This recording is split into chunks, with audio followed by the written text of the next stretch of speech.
ஆல்-இன்-ஒன் spreader. நோம்பு டைம்லலாம் அதிகமாக நின்று வேலை பார்க்க முடியாது இல்லையா? இந்த மாதிரி ஒரு ஸ்ப்ரெட்டு செஞ்சு வச்சிட்டாலே போதும், நம்மளுக்கு வேலையும் சீக்கிரமாக முடிஞ்சிடும். ஜஸ்ட் ப்ரெட்டில் அப்ளை பண்ணிவிட்டு வெறுமனையும் சாப்பிட்லாம். அப்படி இல்லைனா ஜஸ்ட் ப்ரெட்டில் அப்ளை பண்ணிவிட்டு ஒரு ப்ரெட் ஆம்லேட் மாதிரி கூட எடுத்துக்கலாம்.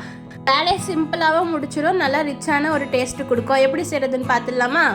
அதுக்கு பேனில் ஒரு நல்ல ஆயில் சேர்த்துக்கலாம். ஏன்னா நம்ம ஸ்டோர் பண்ண முறைன்றனால ஆயில் கொஞ்சம் அதிகமாக சேர்க்குற மாதிரி இருக்கும். அதுக்கப்புறம் நல்லா ஒரு கையளவு பூண்டு சேர்த்துக்கணும். பூண்டு வந்து அதிகமாக சேர்த்துக்கணும்.